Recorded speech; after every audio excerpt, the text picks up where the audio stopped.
educativos que sucedieron entre 1821 y 1921, perdón, 1822 y 1921, lo plasmo de esta manera.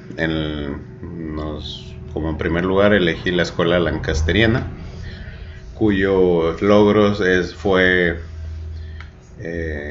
que fue en un corto tiempo la creación de 106 escuelas primarias en la capital de la ciudad, en la capital del país, con una atención de 5.937 alumnos utilizando el sistema mutuo, que es por medio de monitores, ¿no?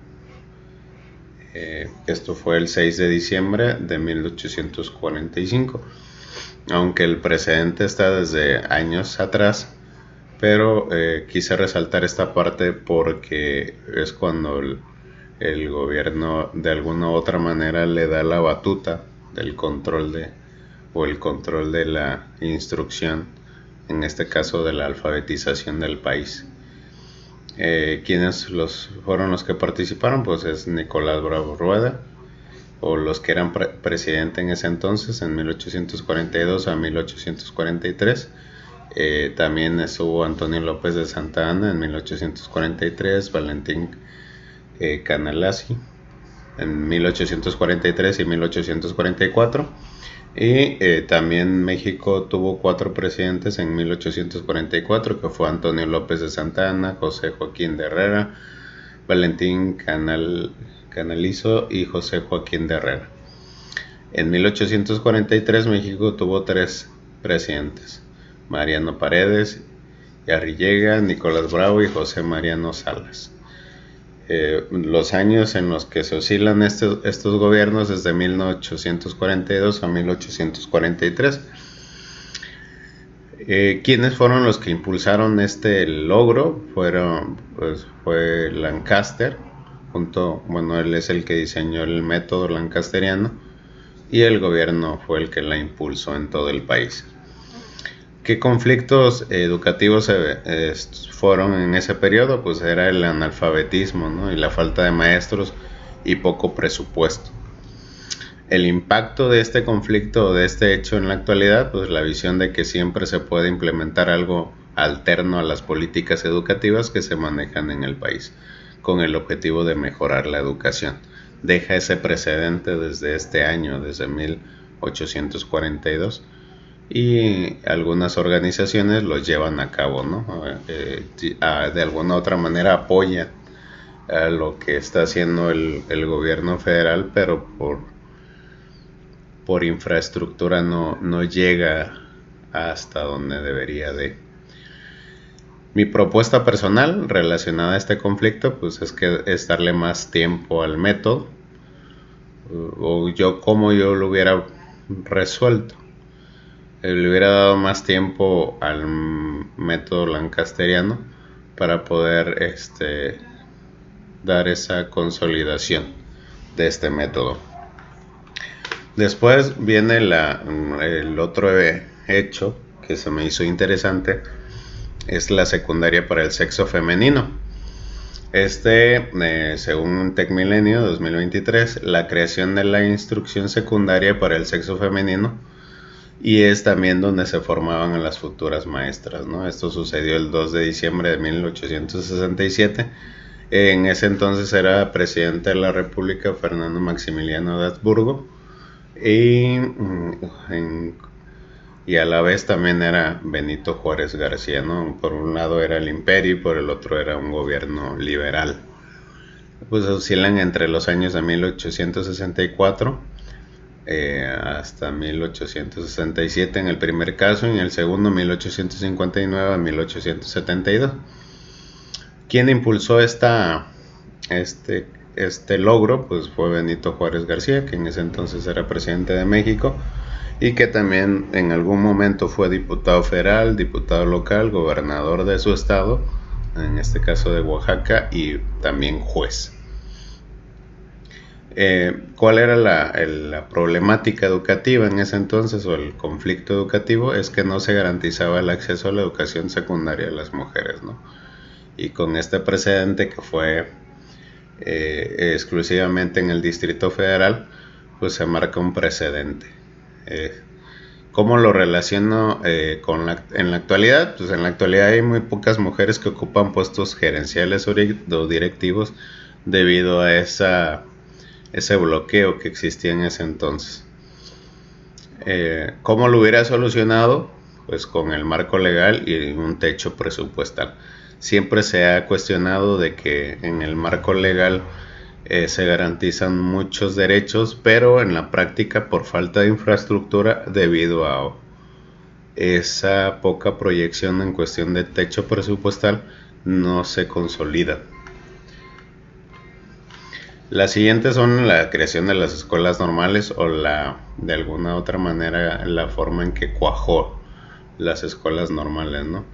Esto fue en 1888, fue la apertura de las escuelas normales. En ese entonces estaba como presidente de la República Porfirio Díaz. En un periodo, él estuvo en el periodo de 1884 a 1911. Y ¿quiénes fueron los que impulsaron este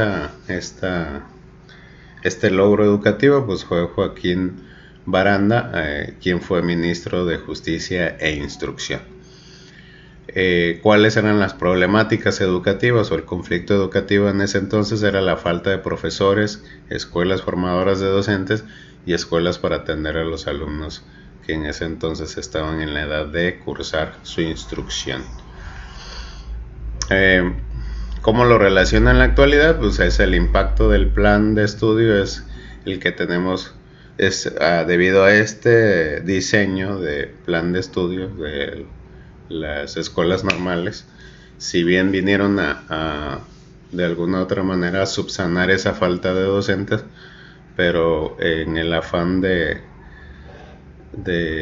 formarlos de manera express o de no contemplar la preparatoria, sino que de la secundaria se iban a la normal, tenemos muchos casos de profesores que salieron jóvenes, ¿no? A los 18 años ya eran profesores y los mandaban a cualquier parte de la República a estar frente a un grupo, ¿no? Ya con su plaza, obviamente. Y eso ha originado que tengamos en la actualidad profesores muy jóvenes que ya cumplieron sus años de servicio, pero por cuestiones legales o legislativas o de leyes no han podido jubilarse porque todavía le faltan 7 años u 8 años de servicio. ¿Por qué? Porque no dan la edad cronológica. Ya tienen sus años de servicio, pero la edad cronológica no. Entonces, por lo tanto, no se pueden jubilar todavía y tienen que esperar unos 7 u 8 años más. ¿Cómo se hubiera yo abordado este tema? Pues con el paso de los años ir cambiando el perfil de ingreso a las escuelas normales, ¿no? Y la última, que no por ser la última es menos importante, sino yo creo que es de gran trascendencia, porque es la creación de la Secretaría de Educación Pública, y que a lo largo de la historia ha podido sobrevivir esta institución aproximadamente 106 años, ¿no?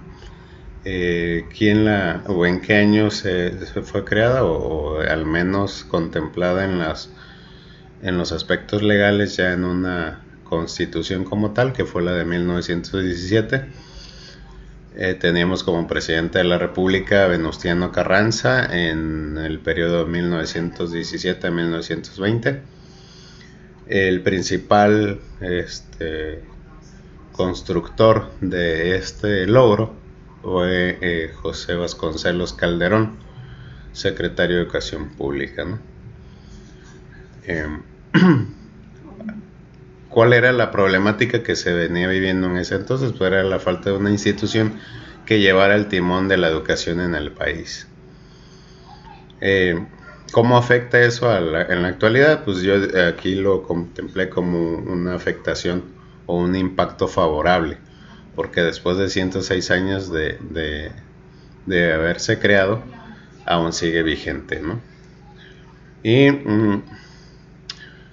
¿Cómo actuaría yo en este caso? Pues haría exactamente lo mismo, ¿no? Yo creo que eh, Vasconcelos marcó un punto de partida de cómo se podrían hacer las cosas en cuestiones educativas en el país. Y también les pongo mis fuentes bibliográficas. Muchas gracias.